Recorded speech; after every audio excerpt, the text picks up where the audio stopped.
بات بڑی ضروری ہے، وہ میں نے آپ سے ضرور کرنی ہے۔ ایک آیت ہے قرآن پاک کی سورۃ بقرہ پہلا سپارہ آیت نمبر 120۔ اللہ تعالیٰ نے ایک حد بیان کر دی، فرمایا وَلَن تَرْضَىٰ عَنكَ الْيَهُودُ وَلَا النَّصَارَىٰ حَتَّىٰ تَتَّبِعَ مِلَّتَهُمْ۔ فرمایا یہ یہودی اور عیسائی تم سے ہرگز راضی نہیں ہیں۔ یہ قرآن ہے اور سادہ ترجمہ تفسیر کی بھی ضرورت نہیں۔ یہ معاہدے کر لیں، محبت کے وعدے کر لیں، یہ تم سے راضی نہیں ہوں گے۔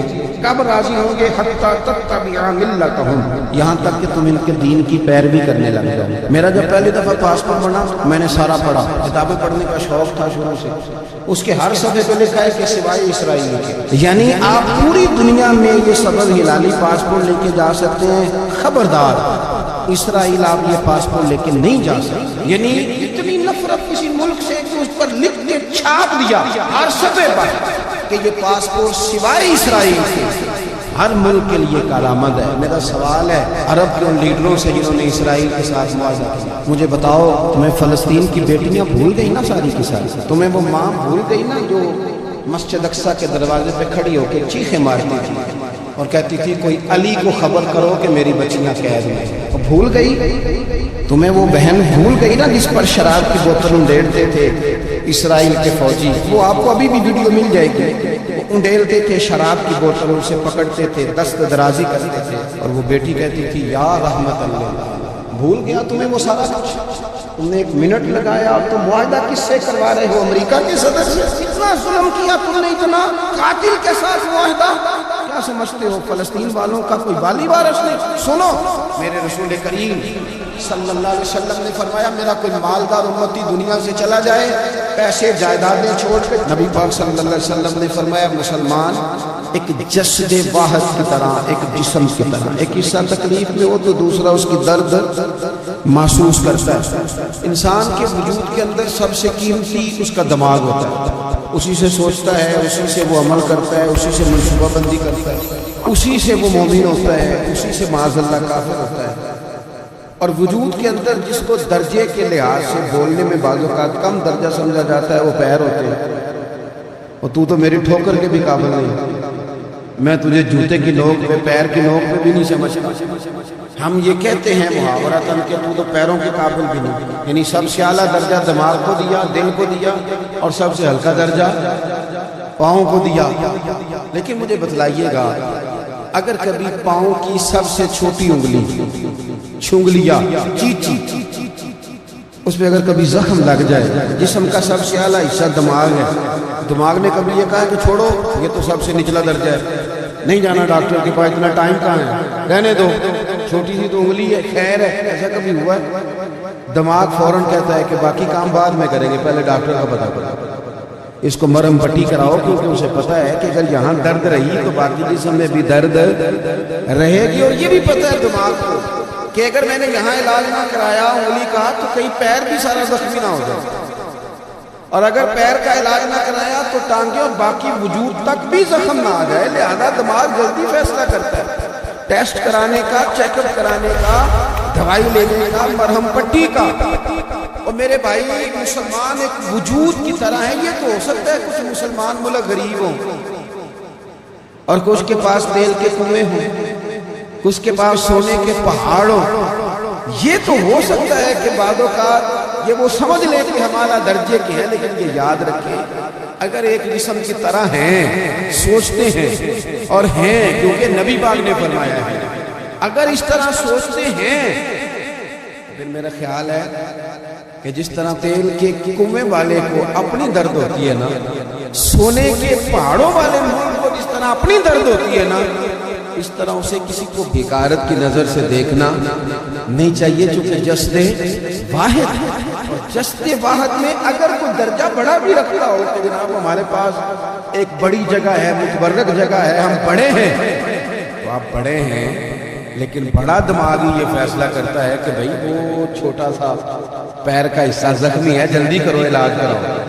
لیکن بڑے دماغ والا کہے کہ میرا گھر تو محفوظ ہے۔ معراج کی بات کرنے کا تو اب وقت آیا، اس لیے کہ معراج کا سارا واقعہ تو مسجد اقصیٰ کے گرد گھومتا ہے۔ سبحان الذی اسریٰ بعبدہ لیلا من المسجد الحرام الی المسجد الاقصیٰ، حضور نے معراج کی رات مسجد اقصیٰ میں نماز پڑھائی، اور ایک بار پھر سے طیبہ سے فلسطین میں آ، راستہ دیکھتی ہے پھر مسجد اقصیٰ سے۔ ایک بار حضور گئے تھے مکے سے مسجد اقصیٰ، اور پھر حضور فرماتے ہیں جب میں واپس گیا نا تو کفار نے جو کہ مسجد اقصیٰ دیکھی ہوئی تھی تو مجھ سے پوچھنا شروع کر دیا کہ مسجد اقصیٰ کی کھڑکیاں کتنی ہیں، دروازے کتنے ہیں، پلر کتنے ہیں۔ جب انہوں نے سوال جواب کیے تو حضور فرماتے ہیں کہ رب کریم نے مسجد اقصیٰ کو اٹھا کے میرے سامنے رکھ دیا، میں دیکھتا جاتا تھا، بتاتا جاتا تھا، کہہ لوں بات کر لوں۔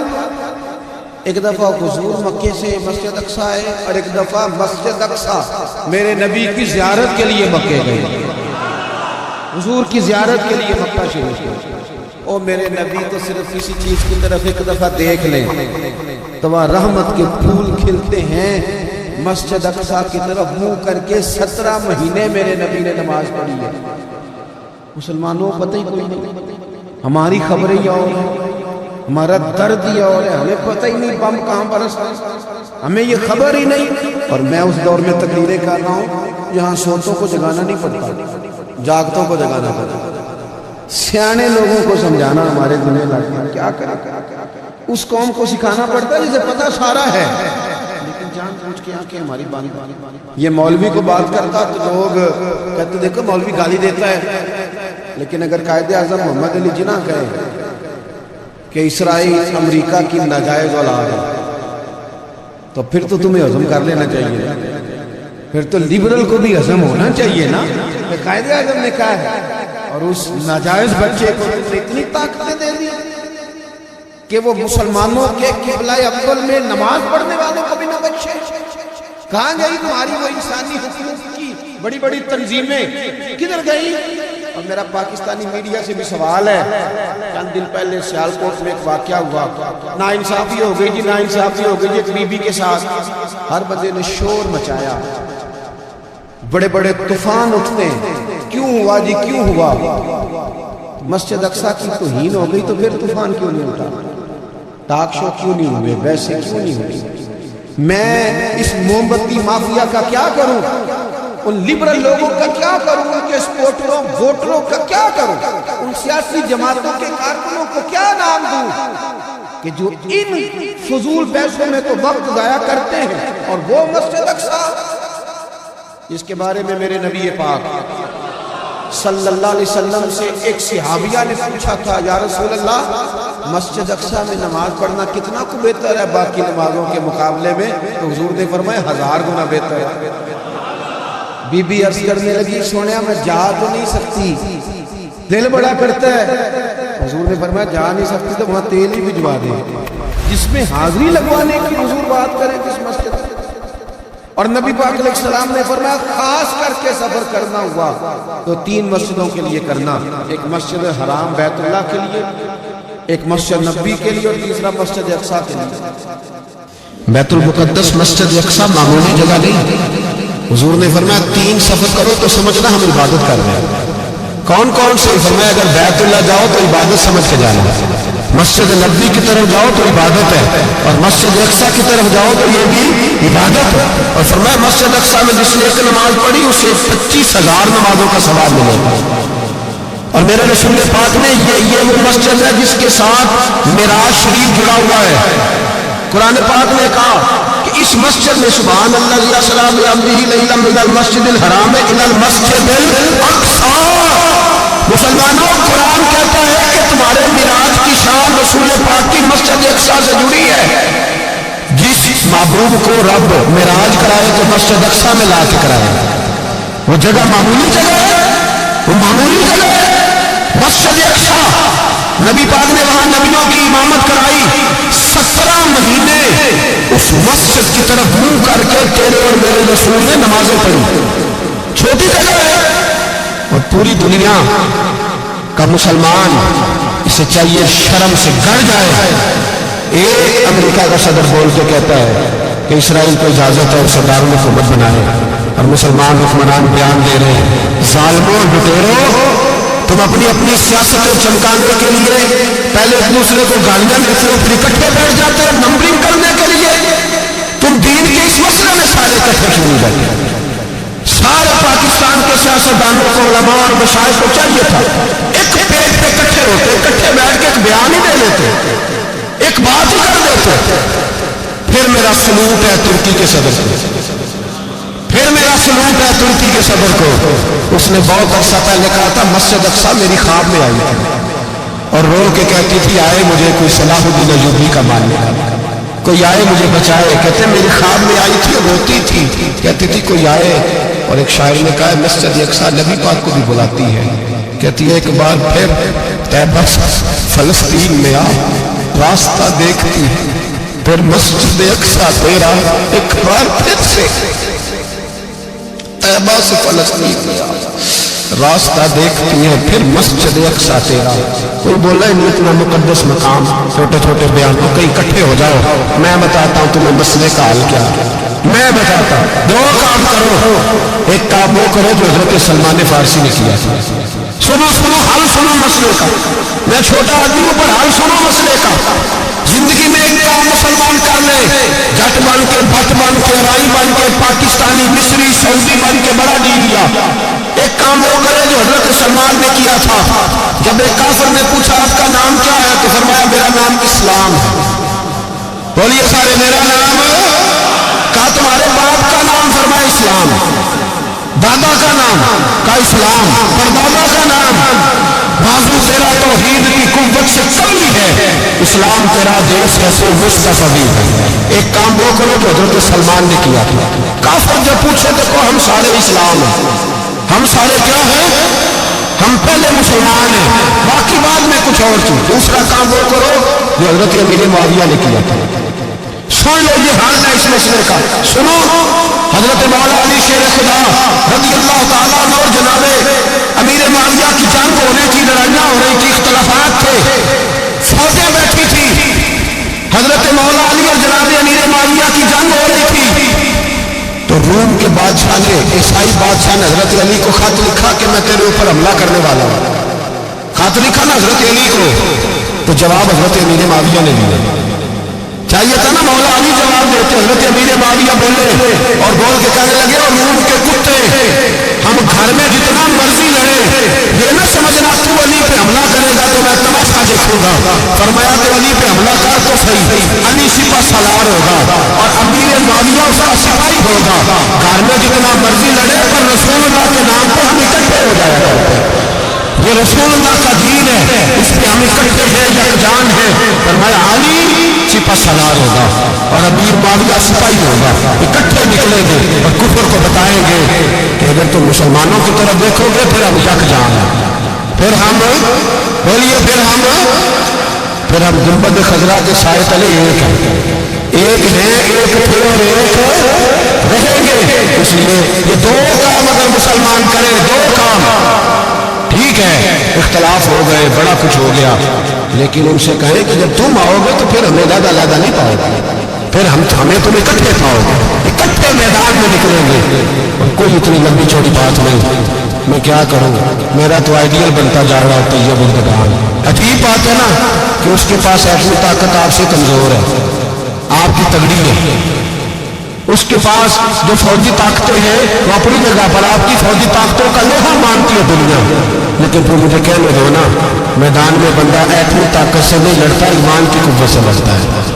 اور بول اٹھا ہے نا، کیا کر لیا اس نے اپنی پارلیمنٹ سے خطاب کیا ہے، مطالبہ ہے، علماء سے گزارش ہے، مشائخ سے گزارش ہے، ہر مکتبہ فکر کے آدمی سے گزارش ہے، علماء اور سیاستدانوں سے اپیل ہے کہ پارلیمنٹ کا مشترکہ اجلاس بنائے، مشترکہ، اس میں ہر سیاسی جماعت کا لیڈر بیٹھے اور اکٹھے بیٹھ کے ان کو یہ میسج دے کہ بازو تیرا توحید کی قوت سے کمی ہے، اسلام تیرا دیش ہے تو مصطفی. اور ان کو بتائیں کہ ہزاروں قومیں وجود میں آئی، بہر میں خشک تر کے رشتے سے ہم نے بنیاد دوستی رکھی، یاد خیر البشر. مسلمان نہیں ہوتا. صلاح الدین ایوبی اپنے خیمے میں بیٹھے تو ایک بی بی آ گئی، اس قبیلے کا کوئی شخص مسلمان نہیں ہوتا. بی بی آئی، آگے کہنے لگی میرے 4 بیٹے جنگ میں ہو گئے، چھوٹے چھوٹے بچے جنگ میں کھو گئے، مل نہیں رہے، فوجیوں کو حکم دے مجھے میرے بچے تلاش کر کے دے. صلاح الدین ایوبی نے جنگ پر سر پہ امامہ باندھا، نیزہ پکڑا، سینے بند باندھا، اپنے جبے کو سمیٹا اور بات کہنے لگی تو کدھر جا رہا ہے؟ کہنے لگا میں خود تیرے بچے تلاش کر کے دوں گا۔ صلاح الدین چند سپاہی صاحب گلی گلی نکلے، گلی گلی فجر کے نکلے، اثر ہو گئی، تھک گئے، 2 نمازیں صحرا میں پڑھی، جنگل کے اندر پہنچے تو ایک کونے میں 4 بچے ایک جگہ ڈرے اور سہمے ہوئے بیٹھے ملے۔ صلاح الدین ایوبی اٹھا کے لائے، ماں کو کہنے لگے تیرے بچے ہیں، نکلا اس لیے تھا کہ میرے نبی نے فرمایا بچے جدا ہو تو ماں کو درد بڑا ہوتا ہے، اور میرے رسول نے فرمایا تھا جب جنگ کرنے جاؤ تو کھیت برباد نہ کرنا، فصلیں تباہ نہ کرنا، بچوں کو ماں سے جدا نہ کرنا۔ فرمایا میں سوچ رہا تھا تیرے بچے کہ میری وجہ سے جدا ہوگا تو مصطفیٰ کو جواب کیا دینا؟ فرمایا تیرے بچے ڈھونڈ کے لایا ہوں۔ بچے ماں کے پاس آنے لگے تو ماں نے بڑے بیٹے کے منہ پہ تھپڑ مارا۔ کہتا ہے کیا ہوا؟ کہنے لگے تو نے سنا نہیں کہ دشمن کے بچوں کی اتنی حفاظت کرتا، میرے پاس نہ جا، اس کے قدموں میں بیٹھ جا، جس نبی کے غلام اتنے سچے ہیں وہ نبی کتنا سچا ہوگا۔ بنو قریظہ اور بنو نذیر 2 محلے تھے یہودیوں کے، یہودیوں نے بڑی عہد شکنی کی تو نبی پاک صلی اللہ علیہ وسلم نے ان کو بے دخل کر دیا، مدینے سے نکال دیا مدینہ منورہ۔ یہودی نکل گئے مدینہ طیبہ سے، تو جب وہ نکل کے جا رہے تھے تو ان کے مکان، ان کے باغ، ان کی جائیدادیں بچ گئی۔ نبی پاک علیہ السلام نے انصار مدینہ کو پہلے بلایا، جاگ رہے ہیں نا آپ لوگ؟ پیسے ایسے کسی کو برے لگتے ہیں؟ اب تو یہ بھی حلال ہے، آپ کی تمیز بھی اٹھتی جا رہی ہے۔ جائیداد، باغ، مال، علاقہ خالی ہوا، وہ چلے گئے، لوگ تو ڈھونڈتے پھرتے۔ اللہ خیر فرمائے شاملہ جگہ ملتی نہیں شہروں میں، وہ کس کس نے نام کرا لیا، کدھر گئی ہے کوئی خبر ہی نہیں، خالی جگہ پڑی ہے۔ میرے نبی پاک علیہ السلام نے پہلے انصار مدینہ کو بلایا، حضور نے فرمایا انصاریوں بہت بڑی جائیدادیں یہودیوں کی، بنو نذیر اور بنو قریظہ محلے خالی ہو گئے، میرا دل کرتا ہے کہ تمہیں دے دوں، اس لیے کہ تم نے اپنے مہاجر بھائیوں کے ساتھ بڑا تعاون کیا، جائیدادیں تم نے دے دی ہیں، مکانات دے دیے ہیں، بڑا کچھ تم نے دیا، میرا دل کرتا ہے وہ تمہارے نام کر دیں۔ تو انصار مدینہ کے کہنے لگے یا رسول اللہ دے تو ہم نے دیا ہے پر وہ بیچارے جھجکتے ہی رہتے ہیں، وہ جھجکتے ہی رہتے ہیں، کھول کے ہماری چیزیں استعمال نہیں کرتے۔